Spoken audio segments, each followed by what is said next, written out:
Herkese Tokyo'dan selamlar. Biliyorum çok uzun zaman oldu. İşlerimden dolayı o kadar yoğundum ki sonunda vakit bulabildim ve sizi Tokyo'nun yerel bir mahallesine götürmeye karar verdim. Hadi yeniden buluşalım ve beraber gezelim. Seni de çekeyim. Selam Edacığım. Yine biz. Hoş geldin. Bugün yalnız değilim. Eda ile birlikte yeni yerleri keşfedeceğiz. Hadi bakalım hep beraber gezelim. Tokyo'nun en güzel bölgesi Meguro'dur. Sakura yürüyüşleriyle ünlü ve en yerel, en güzel mahallelerine sahiptir burası. Ve Meguro'nun en tatlı mahallelerinden biri de Jiyugaoka'dır. Şu an Tokyo'nun en zarif mahallelerinden bir tanesi Jiyugaoka'dayım. Shibuya'dan trenle yaklaşık 10 dakika mesafede. Nüfusu yaklaşık 100 bin civarında. Ama burası kalabalık bir mahalle değil, bir yaşam tarzı mahallesi.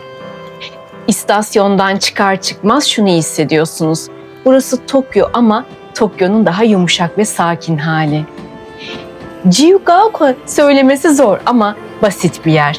Sıradan bir yerel mahalle. Ama yerel mahallelerin bile ne kadar temiz ve sakin olduğu bir ülkede yaşayınca insan her yeri görmek için sabırsızlanıyor. Öncelikle size 2 tane caddeden bahsedeceğim görmeniz gereken. İlki Kateleya Orkidesi Caddesi. Burası Kateleya Street diye geçiyor Google Map'te. Ama Japonların verdiği isim ise Katoreya Dori. İsminin anlamı aslında çok zarif. Katoreya, Japonca'da Cattleya adlı bir orkide türünün ismi. Cattleya, tropikal ve gösterişli bir orkide türü ve Japonya'da zerafeti, asaleti, lüks ama abartısız güzelliği, yetişkin kadın şıklığını temsil ediyor. Yani genç ve sokak modasını pek burada göremeyebilirsiniz. Japon çiçek dilinde hana kotoba, katleya, olgun çekicilik ve zarif cazibe anlamına geliyor. İşte bu mahalle de Japonlar arasında kültürel anlamı ile zarif ve stil sahibi cadde demek ya da olgun şıklığın sokağı da denilebilir. Sakın yanlış anlamayın. Size lüksten ve ihtişamdan bahsetmiyorum. Oldukça yerel dükkanların olduğu küçük bir mahalleden bahsediyorum. Peki bu mahalleye neden bu isim verilmiş? Jiyugaoka 1970'lerden itibaren moda butiklerinin, tasarım mağazalarının ve şık kıyafetlerin yoğunlaştığı küçük bir mahalle haline gelmiş. Ve buraya gelirseniz eğer tavsiye mekanlarım ilk olarak bu gördüğünüz New York ruhunu yakaladığım House Bagels. Dışı hafif çıtır, içi yumuşacık bagellarıyla Tokyo'daki küçük bir Brooklyn anını yaşatıyor. Sonra vitrinine bakarken bile heyecanlandığım Mont St. Clair hem pasta hem de tatlı yemek için harika bir pastane. Sonra sanat ve masal sevenler için Watchfield Jiyugaoka, içeri girince kendinizi fantastik bir hikayenin içinde bulacağınız bir züccaciye dükkanı. Bir tatlı için Milkland Hokkaido'ya uğrayabilirsiniz. Hokkaido sütünden yapılmış dondurmasıyla unutulmaz bir sadelik. Sonunda da sakin ve geleneksel bir final için Kosoan Tea House'a gidin. Burada matcha içmek şehrin ortasında küçük bir zen molası vermek gibi.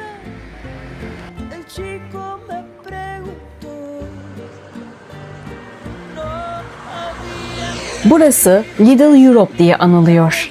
Turistler çoktan keşfetmiş bile ama hala sakin halini görme şansınız var.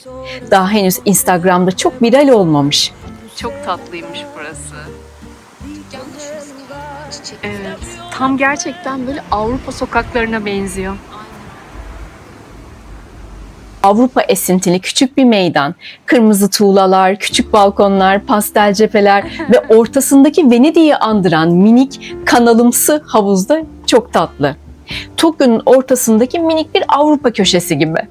Burada fotoğraf çeken çok insan göreceksiniz yazın veya baharda geldiğinizde. Şimdi kışın tabii ki ortalık sessiz. Küçük bir Venedik meydanı gibi yapmaya çalışmışlar burayı. Çok tatlı olmuş.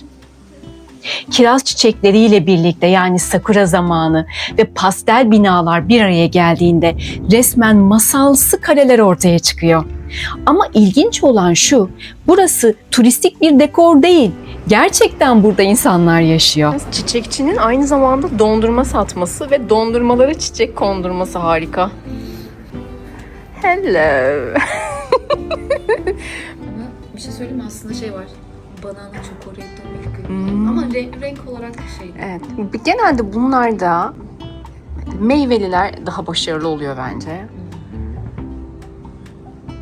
Blueberry yogurt olmuş. はーい、ブルーベリー。はーい。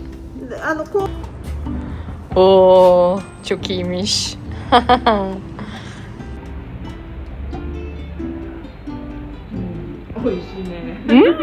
Güzel mi? O zaman ben de. ブルーベリーヨーグルトでもいい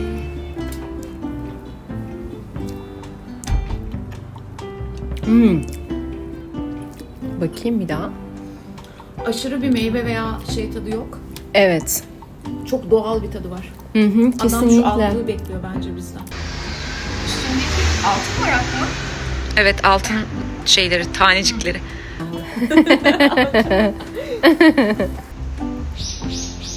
Çok şey değil, tatlı değil. Bayağı doğal bir tadı var dediğin gibi. O şey. Devam edelim o zaman. Hadi bakalım.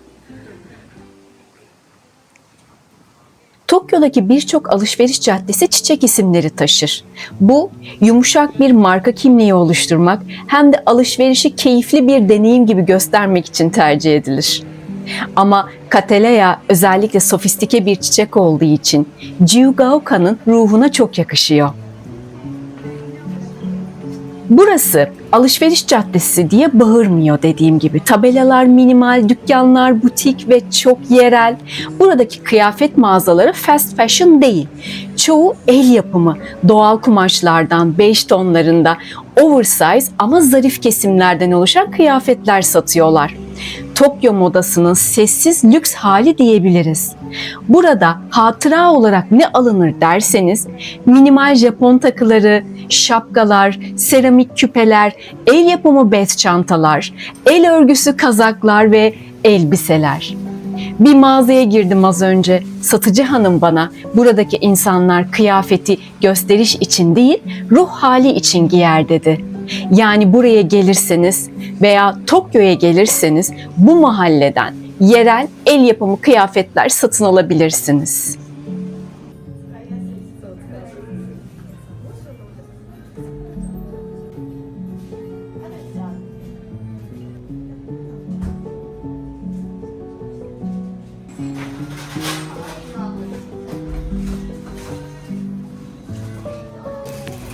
Küçük Avrupa'dan çıkınca Hillside Street var. Burada da aralarda dolaştığınızda karşınıza yokuşlar çıkıyor, çiçekli evler ve güzel dükkanlar. Ve sonrasında da biraz sakinleşmek için Q Asakura evine geçiyoruz. Burası eski Asakura evi. 1919 yılında yapılmış. Kapıdan girer girmez şehrin sesi azalıyor. Gerçekten ama azalıyor. Bu ev kime aitmiş biliyor musunuz? Asakura Toraijiro. Kendisi bir iş insanıymış 1900'lerde. Aynı zamanda Tokyo Şehir Meclis üyesi. Yani burası sıradan bir aile evi değil. Dönemin güçlü ve varlıklı bir ailesine ait. Ama benim en sevdiğim yer bahçesi. Çok büyük değil ama tam bir peyzaj tasarımı. Gördüğünüz her şey peyzaj mimarları tarafından tasarlanmış. Taş basamaklar, minik bir gölet, çimenlikler, ağaçlar kat kat yükseliyor. Her mevsimde farklı görünüyor ve en önemlisi doğayla barışık, doğayla iç içe bir yaşam.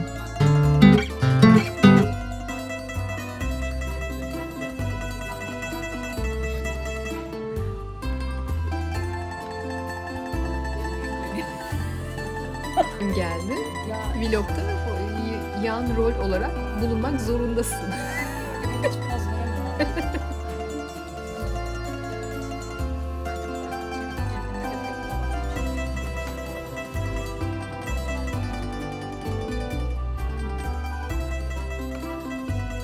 Şunun içindeki şu su damlası çok tatlı. Ve kaşık. Çok şeker. Şöyle koyayım.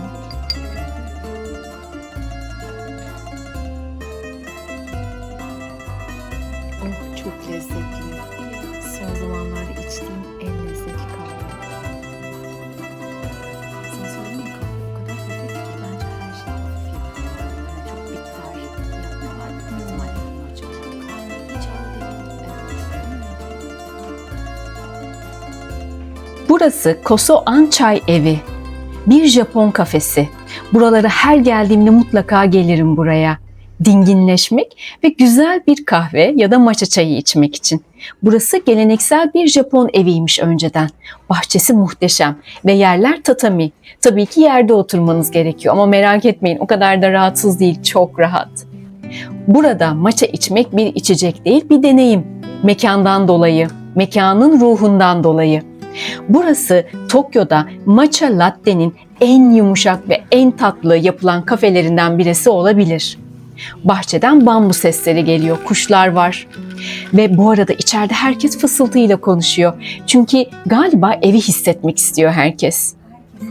Burası Jiyugaoka'nın özeti olan kafelerden bir tanesi diyebiliriz.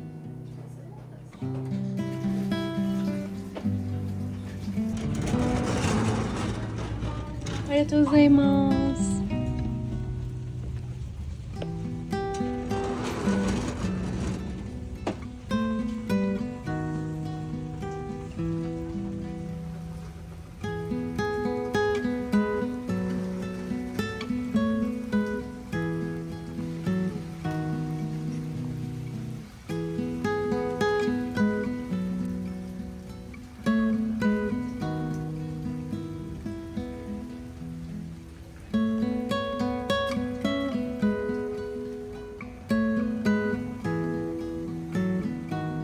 Tokyo'da bile olsa küçük bir mahalleye gelmişken tabii ki bir Japon tapınağı görmezsek olmaz. Sizi buranın Kumano Tapınağı'na getirdim. Burası küçük ama huzurlu bir tapınak. Mahalle halkının dua ettiği, festivaller düzenlediği bir yer. Bahçesi de çok güzel. Turistler biliyor ama hala kalabalık değil. Çok güzel bir sessizliği ve sakinliği var. Burada yaz festivalleri, taiko davulları çalınıyor. Çocuklar yukata giyiyor, bütün mahalleli bir arada burada festivalleri kutluyorlar. Gelirseniz tavsiye ederim.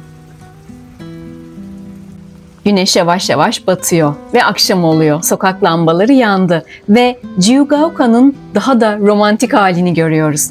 Tokyo'nun içinde sakin bir Avrupa kasabası gibi ama Japon disiplini ve tabii ki Japon disiplini ve güzelliğiyle. Şunu anladım ki burası gezilecek bir mahalle değil sadece.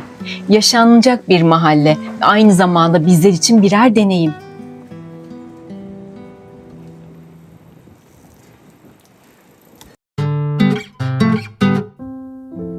Fazla bilgisayar başında olmanın net sonucu gözlerin yorulması. Artık savaşmanın gereksiz olduğunu anladım ve gözlük kullanmaya karar verdim.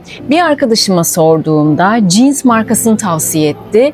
Japonya'da hem gözleri ölçen, aynı gün gözlük alabileceğiniz çok şık bir dükkan ve buraya geldim. Kendime yakışan bir gözlük bulmaya çalışıyorum.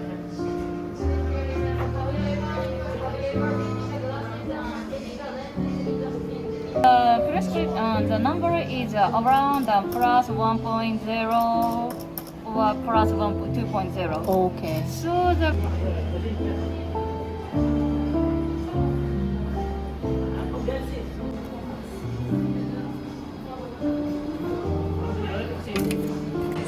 First time.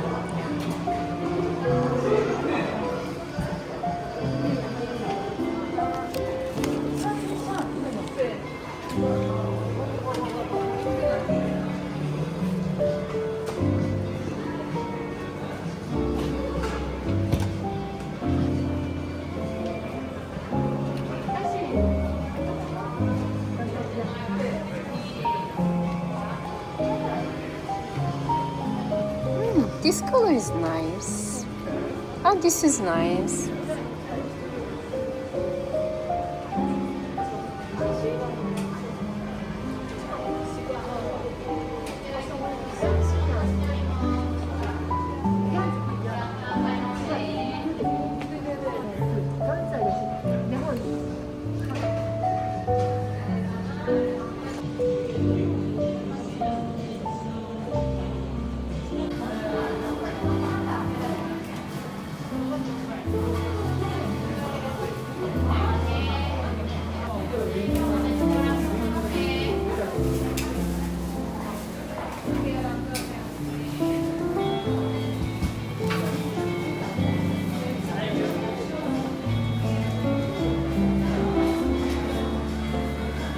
This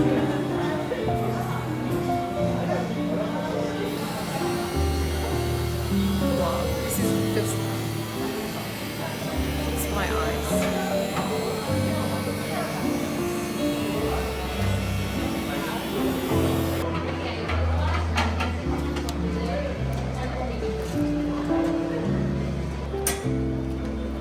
Wow.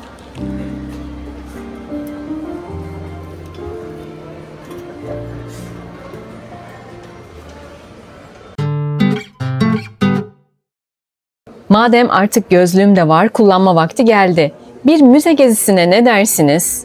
Bu sefer Tokyo'nun en estetik, en huzurlu bahçeleriyle ünlü bir müzesindeyim. Nezu Müzesi. Dürüst olayım mı, burası klasik bir müze değil. Müzeden daha çok hatta bahçesine hayran kalabilirsiniz. Girişte başlıyorsunuz bambu yollarıyla ve sonra inanın yemyeşil bir bahçenin ortasında eşsiz bir koleksiyona sahip bir müze. Burası minimal, simetrik ve ışık her yerden vuran ilginç bir yapı. Müzenin mimarı Kengo Kuma, ahşap, cam ve gölgeyle öyle bir bina tasarlamış ki modern ama bağırmıyor, şık ama gösterişsiz. İçeride Japon ve Doğu Asya sanat koleksiyonları var. Samuray zırhları, kaligrafiler, Budist heykeller, minyatür resimler ve mücevherler. Ama dürüst olmalıyım ki insanların çoğu sadece sanat için gelmiyor. Bahçesi için geliyor bu müzeye. 17.000 metrekarelik bir Japon bahçesi düşünün. Taş yollar, koi balıkları, küçük göletler,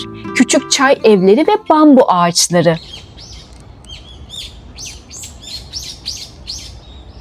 Şehrin ortasındasınız ama kuş sesleri duyuyorsunuz sadece.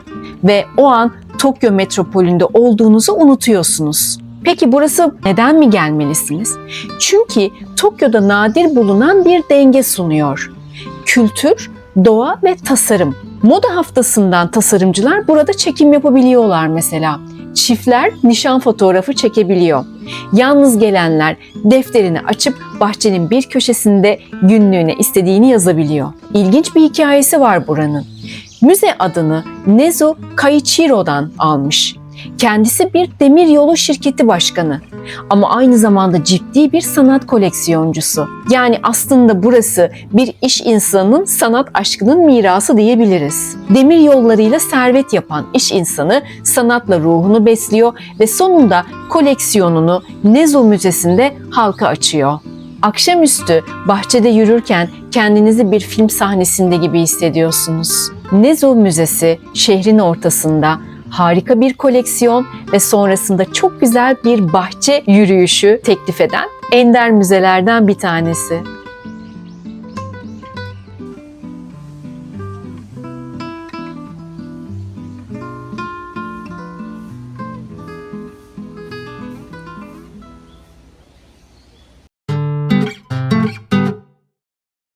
Uzun zamandır sizi götürmek istediğim bir mağaza vardı. Hazır bu vlogumun arasına eklemek istedim. Biliyorum pek tarzım değil, yine de kozmetik alışverişi için size ufak bir hediye vermek istiyorum. Şu an Harajuku istasyonunun tam karşısında Tokyo'nun ödüllü bir mağazasındayım. Cosme Shop. Burası klasik bir kozmetik mağazası değil, deneyim alanı aynı zamanda. Duvarlarda tester ürünler, deneme istasyonları, led aynalar, hatta vlog bile çekebileceğiniz köşeler. Gençler içeride ürünleri test ediyor, selfie çekiyor, TikTok videosu hazırlanıyor. Yani burası sadece bir alışveriş değil, içerik üretme alanı. Buna göre tasarlanmış ve dizayn edilmiş. Burası neden ziyaret edilmenin cevabı bu işte. Cosme Shop neden bu kadar popüler? Çünkü Japon kozmetik sektörü dünyanın en yenilikçi sektörlerinden birisi. Ve burada hem benim kullandığım markaların rahatlıkla bütün serilerini bulabiliyorum. Hem de Kore kozmetik ürünleri var, Japon kozmetik ürünleri var, trend TikTok ürünleri bile var. Ve fiyat aralığı çok geniş gerçekten. Hem uygun fiyatlı maskeler var hem de lüks serumlar aynı anda bir arada. Ve diğer mağazalara nazaran marka değil de kategori yerleştirilmiş tüm ürünler. Yani göz çevreniz için bir ürün ararken markalara tek tek bakmaktansa sadece bir standa veya bir köşeye bakmanız yetiyor. Bütün ürünleri orada görebiliyorsunuz. Ayrıca bir sebep daha ürün çeşitliliği. Cilt tipine göre ayrılmış raflar, yaş grubuna göre öneriler ve personel gerçekten bilgili. Her şeyi sorabilirsiniz.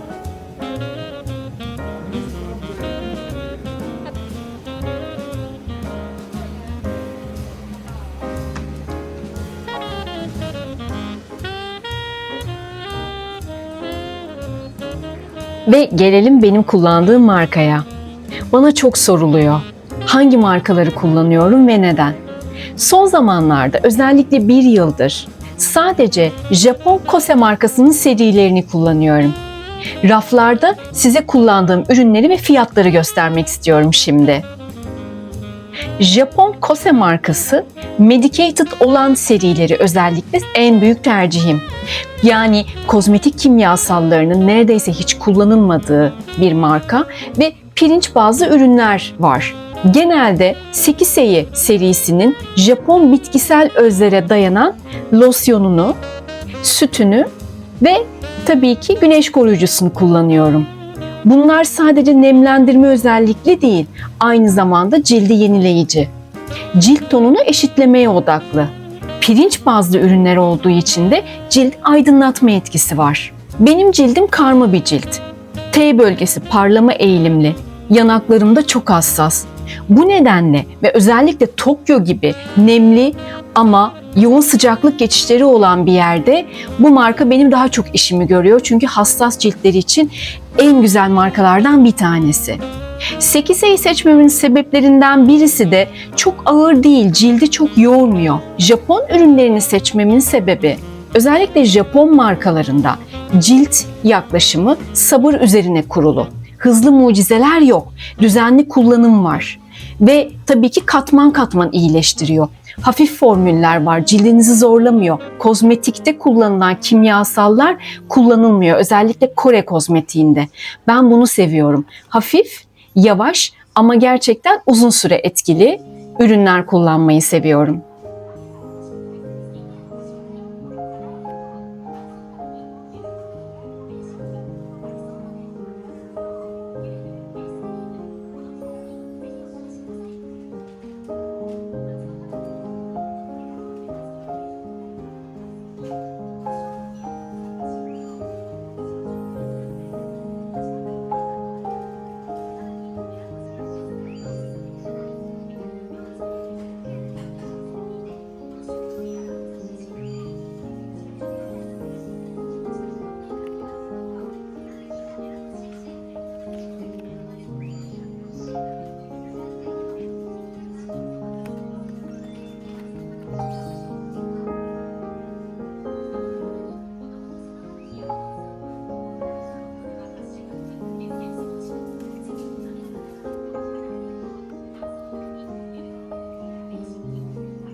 You told me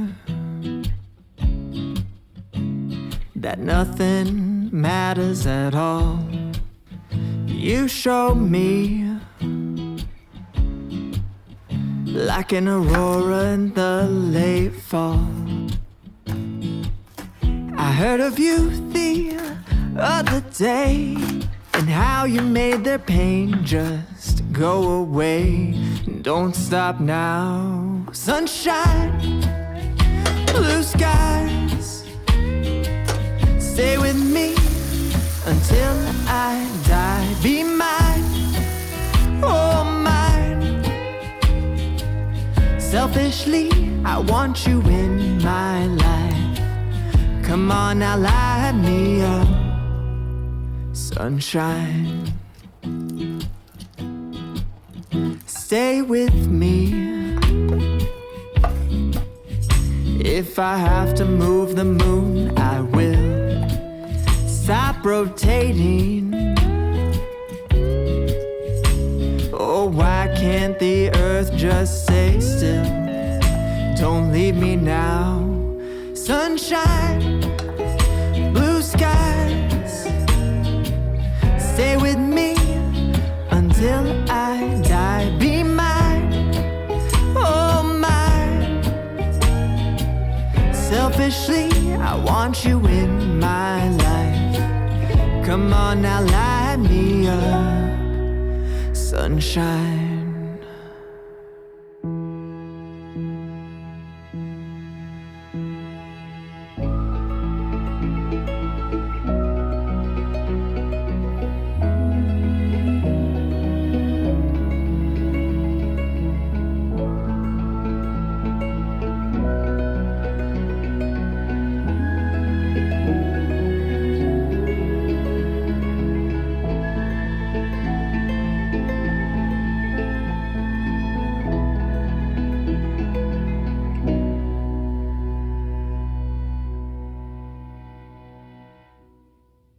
Sunshine, blue skies, stay with me until I die. Be mine, oh mine. Size son olarak Japon edebiyatından yeni keşfettiğim Kenji Miyazawa'nın en sevilen eserlerinden bir tanesi Night on the Galactic Railroad eserinden bir parça okumak istiyorum. Umarım seversiniz. Eserin ismi Galaktik Demir Yolunda Bir Gece. Galaktik tren, sessiz bir vagon. Tren yıldız tozunun içinde kayarak ilerliyordu. Ray yoktu ama yine de bir yere gidiyordu. Camın dışında samanyolu süt gibi akıyordu. Yıldız kümeleri sanki suyun içinde bırakılmış şeker kristalleri gibi parlıyor, sonra yavaşça dağılıyordu. Giovanni camın kenarına yaslandı, elini soğuk pencereye koydu. Camın ardındaki ışık tenine değiyormuş gibi hissetti. Karşısında Campanella oturuyordu. Her zamanki gibi sakin, her zamanki gibi biraz uzakta. "Campanella," dedi Giovanni fısıltıyla. "Sence gerçekten mutluluk nedir?" Tren hafifçe sarsıldı ama ses çıkarmadı. Campanella camdan dışarıya baktı. Uzakta bir yıldız nehri kıvrılıyordu. Sanki sonsuzluk bir şarkı mırıldanıyordu. "Gerçek mutluluk," dedi yavaşça, "başkaları için yanabilmek olabilir." Giovanni başını çevirdi. Bu cevap kalbinin içine küçük bir kıvılcım gibi düştü. "Yanmak mı?" "Evet," dedi Campanella, "bir yıldız gibi. Kendini tüketirken bile başkasına ışık olmak." Vagonun diğer ucunda tuhaf yolcular vardı. Sessiz, beyaz yüzlü. Sanki çok uzak bir yerden gelmişlerdi. Tren bir istasyonda yavaşladı. İstasyonun adı yazmıyordu ama Giovanni içten içe bunun bir ayrılık durağı olduğunu hissetti. Kapılar açıldı. Soğuk mavi bir ışık içeri doldu. Campanella ayağa kalktı. Giovanni'nin kalbi bir anlığına durdu. "İnecek misin?" Campanella gülümsedi. O Bu gülümseme hem çocukça hem sonsuzdu. Giovanni, herkes kendi istasyonunda iner. Ben de seninle gelebilir miyim? Campanella başını salladı. Nazikçe. Senin yolun daha uzun. Giovanni bir şey söylemek istedi ama kelimeler yıldız tozu gibi dağıldı. Campanella kapıya doğru yürüdü. Adımları ses çıkarmıyordu. Sanki zaten ışığa karışmaya başlamıştı. Kapılar kapandı ve tren yeniden hareket etti. Giovanni camdan dışarı baktı. Samanyolu artık daha parlaktı. Ama vagon daha boştu. Bir yıldız diğerlerinden daha güçlü yanıyordu. Giovanni içinden fısıldadı. Ben de başkaları için yanabilir miyim? Tren sonsuzluğa doğru ilerledi ve galaksi sessizce nefes aldı.